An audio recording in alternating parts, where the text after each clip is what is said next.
If feeling mo, hinahabol mo lang siya kasi madami kang kaibigan na kumita, then it might not be the time to come in. A lot of those tech stocks have the potential to go up. Pero it's not about what you're buying. It's the rules behind the trade that's more important.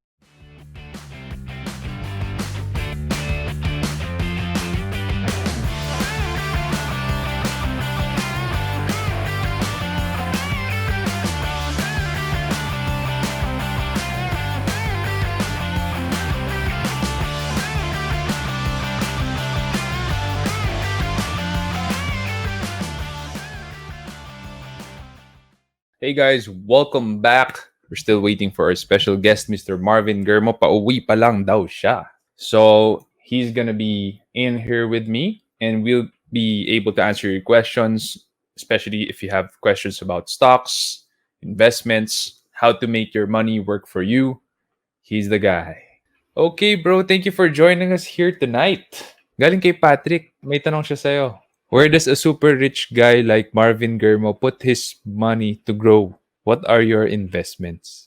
I'll say stocks, I'll say businesses, I'll say some kasi are investments pero they're not for growing, they're for cash flow. So if you want growth right now, it should be stocks. Pero you have to be very selective. I'd say I'm more bullish now on the US economy than sa Philippines, particularly US tech stocks, particularly pharma-related na stocks. And then sa Philippines naman, I don't know, medyo ano yung Philippine economy. I know it will recover, pero it may take some time. So either buy stocks that are thriving today, Pure Gold, Telcos, PLDT Globe, na if you've seen their movement since March, very, very attractive yung movement nila. And then stocks na may dividends. Pero if you want to position, you can buy stocks that I think will do well pag nawala yung coronavirus. Pero while you're waiting, kasi affected sila, there might be volatility, pwedeng bumaba, tsaka mas matagal yung paggalaw niya. Tapos, you just follow where the money's going. The money over the past months have been going to the US markets kasi the Fed has been pumping in money, tapos gold or Bitcoin. So, anywhere around that. Sa Philippines naman, it's not a question whether mag-recover siya. It will. Pero, mas longer wait siya. I know that things will get better, pero based on what's going on, unemployment is so high. So I think those are things that need to be addressed first before we see some signs of recovery. Ako, if I'll answer it into two things lang, either you start a business or you invest in stocks. Kasi yun yung alam ko. May mga kilala ako na magaling sa Forex, magaling sa Bitcoin, kasi yun din yung alam nila. I think the answer to that question is not kung saan yung maganda, kasi lahat yan maganda, kailangan kung saan ka magaling. So that's the best way to answer it also.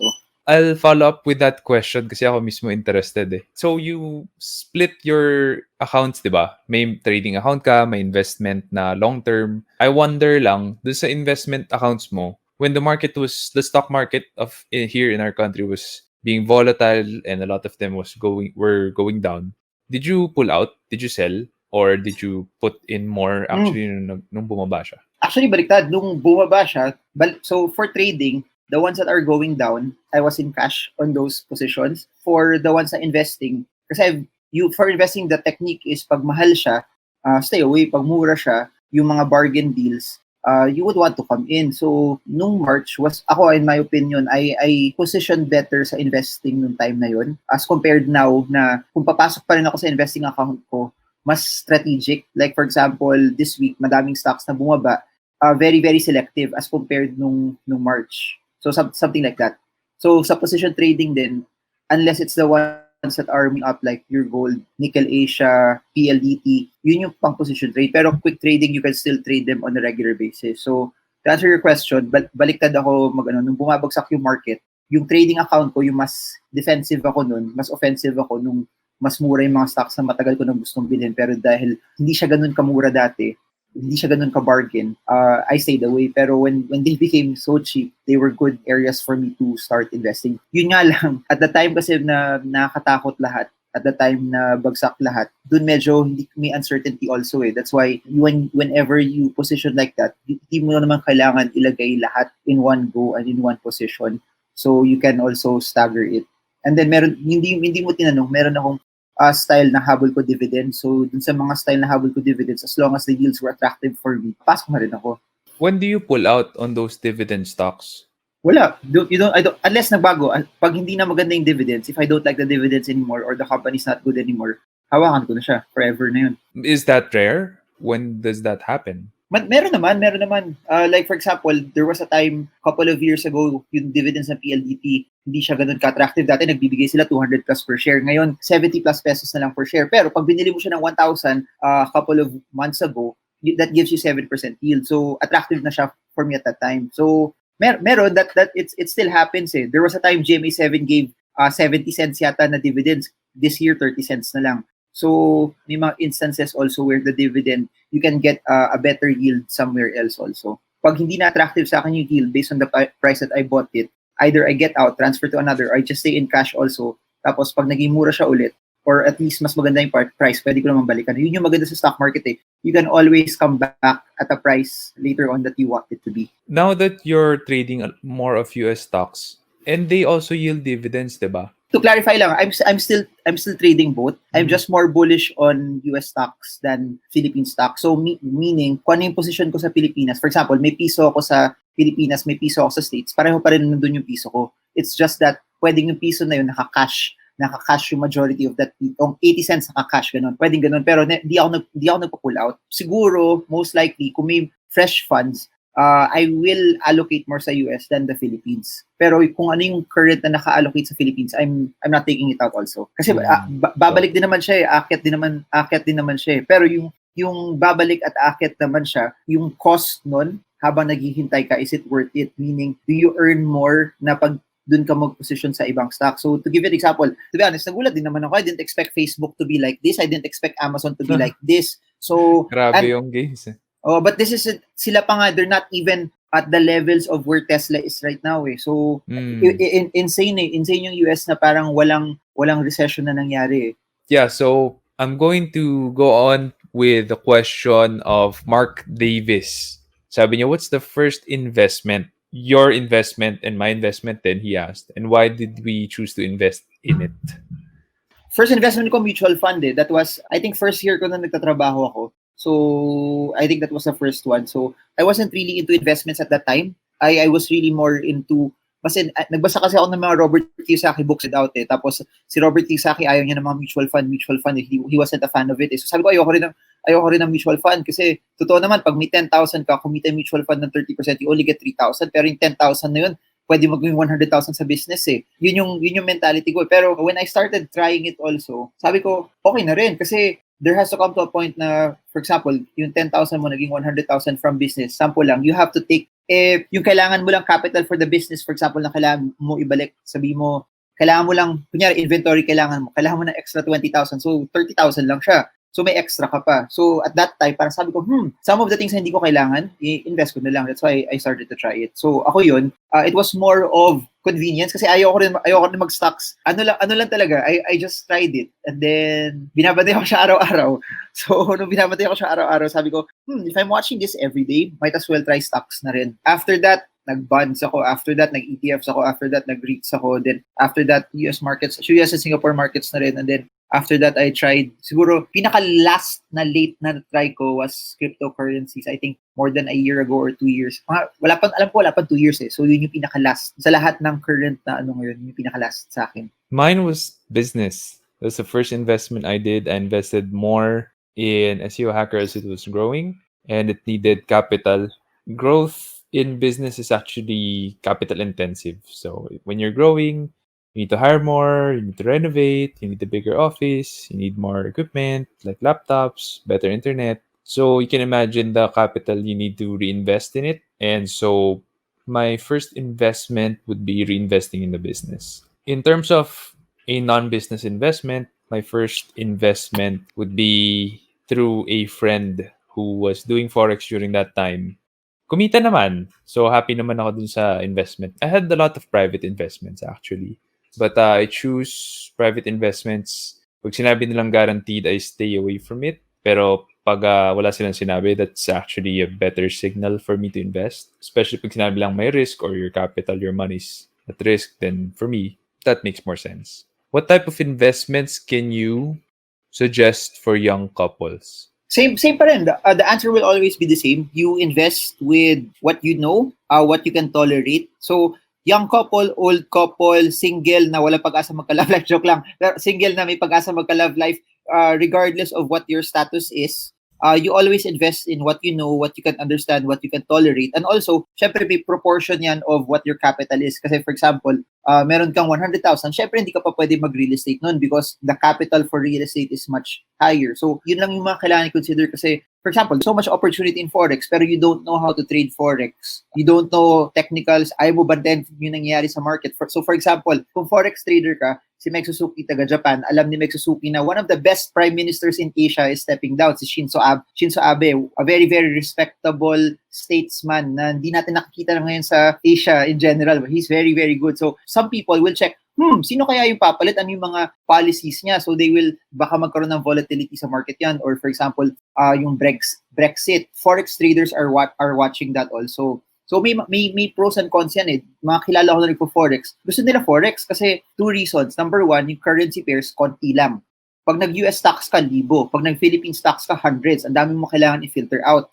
Pag Forex, titignan mo lang US Euro na pair or British Pound, US Dollar na pair. So, lesser yung babantayan. And then, madami kilala ko na gusto nila Forex because for the very reason that yung economic data is harder to manipulate, it's very, very transparent as compared to some listed companies. So, although alam ko lahat yun, hindi siya ganun ka-appealing sa akin eh. I really like stocks eh, kasi may dividends siya. Tapos, alam mo eh, for example, alam mo na, teka, tumigil yung mga projects ng Ayala Land, mas nabawasan yung projects niya. How does it affect its earnings? Or, sarado yung mall, how does it affect yung rental income ng SM Prime? So, it really goes back to what your biases are also. Madami rin ako kilala mas mahilig sila sa Bitcoin. Madami akong kilala na sobrang hilig nila sa real estate. Kahit the way they talk about real estate, sobrang leverage nila. Sabi ko, di ko kaya yung ginagawa mo. That's very, very scary. But to them, kaya nila. Pero when I'm talking about stocks naman to them, parang risky naman yung stock. So, if I'm a young couple, gagawin ko, kung ano man yung extra ko na pera, I'll try it. I'll try to invest in everything. And then kung saan ako mas comfortable, dun ako mag-invest. So, yun. And the reason why, also, I guess I can say na hindi ako pang Forex, hindi ako pang Bitcoin, although may Bitcoin ako, is nakita ko naman kung saan mas effective eh. Kung gusto ko lang pang park, there are certain avenues na pwede dito ko ilagay also. So, yun. It's more preferential and more based on what your skills are. I hope nakatulong, but that's a very, very broad way to, I guess, answer it also. Ako, one of the first investments that I did when I got married and we were a young couple is my life insurance. So, 'di ba, ang insurance niyan, yung insurance products kasi yan, nakatahi na yung investment. So, it is strictly not a pure investment when you buy life insurance or VULs, but there is an investment side to it. So, I would say make sure first that you're secured, you're insured if you're the breadwinner. Kahit yung breadwinner lang, if you're a young couple, if the guy is the one providing or it's the girl who's providing, whoever it is, make sure that you are secured, at least protected, no, by life insurance. The question is, I just signed up with eToro, and given the US market slash stocks is in all-time highs, which stocks can have better growth or returns? Since they're at an all-time high, of course, if you're buying it higher, it reduces your margins eh. So, I would say if you're coming in right now, money's flowing into tech eh, pero ganun pa rin naman sa stock market. It's at what price you buy it. So, kahit maganda siya, pero for example, you're buying something that has gone up double already, I'm not saying hindi siya pwedeng umakyat, pero you can't expect it to go as high as where it was before. So, ganun, ako para sa akin, at the time of maximum fear, that's the time that you can get maximum upside. Pero also, mas malaking risk mo doon. At the time when risks are lesser, your upside also becomes smaller also. So, ako, if feeling mo, hinahabol mo lang siya kasi madami kang kaibigan na kumita, then it might not be the time to come in. A lot of those tech stocks have the potential to go up. Pero it's not about what you're buying. It's the rules behind the trade that's more important. Meaning, pag binili ko to, ano yung rule sa akin para mag-sell later on? Pag binili ko to, anong rule sa akin para mag-cut later on? Or pag binili ko to, may cash ulit ako, do I buy this again? Or do I buy another stock? Or do I tranche yung trades ko? So, ako personally, if I cannot answer that yet, I would not go into the trade. So, it's the rules before you do something is more important than what you're buying. So, for me, what you're buying is just peripheral to what your gameplay is. It's quite perplexing, no, for me that you went into eToro, but you're the one trading. Kasi for me, the purpose that I went into it is to copy trade. You go to eToro. I guess advantage of eToro, couple of things is may fractional shares siya. So meaning Tesla's 2,200, you can buy Tesla for $50 only. I think that's one of the advantage. Second is zero commission siya. So for example, yung stocks ko sa broker ko sa Singapore per trade, may rate yun that's not zero, that I pay more.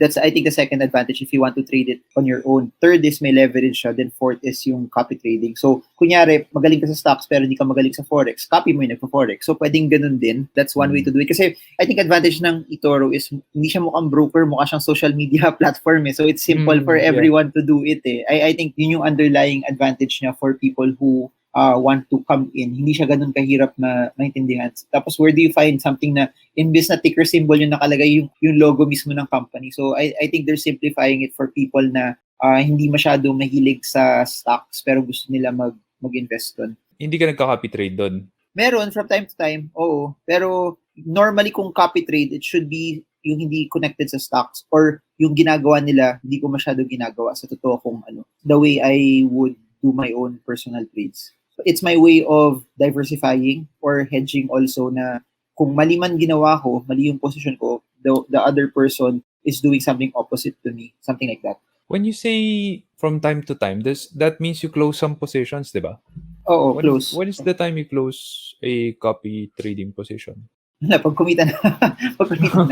Wala namang technical, wala namang fundamental analysis dun sa copy trading. Wala eh. So, na siya, preference lang. To answer sa copy trading kasi, hindi siya katulad ng pag nag-technicals ka or nag-fundamentals ka. Kasi yung past performance nila, it does not guarantee future performance eh. So yung trend ng chart nila sa gains nila, hindi naman siya talaga technical analysis chart. So the rules are relatively, I think, different pag yung laro. I don't know if I should close any positions because they're continually trading, di ba? Like the people I'm copying. So, what's your advice there? I'm not sure when I should close a position. If it's working for you, okay lang. Pag umabot ka ng 1 year, doon mo pwede ma-benchmark to see if it's working. So, if you think it's working, if like yung sinasabi nila, if it improve, why fix it? Napansin ko kasi ayaw mo ma-hassle sa stock market eh. So, kung hindi ka naman na-hassle, tapos it's doing well naman, okay na rin. Hindi naman siya hassle. More of, di ko lang nababantayan talaga because I'm doing business. I think yun talaga yung qualm ng maraming business people who are hands-on or, who spend a lot of time with their team and the business. Parang ba kumikita si eToro? Sabi nila spread. I'm not sure I understand that. Spread. Easiest way to explain it is, for example, pag nagpapalit ka ng dollar, di ba pag nag-money changer ka, meron totoong rate, tas meron silang rate. Yung difference na yun yung kita nila. So, ano yung spread nila? Hindi naman forex lahat nung nandun. Hindi, sa stocks din. Kung ano yung nandun, meron silang specific. Check mo, yung price ng, for example, Tesla, may slight deviation yun. Okay, got it. Hindi, that's one. Second, pag nag-leverage ka, may interest yun eh. So, the longer you hold on to it, you pay a certain amount of percentage also. So, yun. Tapos, for example, pag nag-withdraw ka, may forex conversion yun. So, meron pa rin. Syempre, kung hindi sila kumikita, di magsasara yung company nila. Pero I think the way they do it is volume. Kung madaming users, better for them. Parang Chinese style of doing it. Kahit maliit, pero if they're getting a lot of users around the world who's trading, that's how they can earn also. So, you're using eToro to right now trade and invest US markets? Meron. Primarily more for assets na hindi ko nabibili sa Singapore. Yung eToro hindi lang siya US markets eh.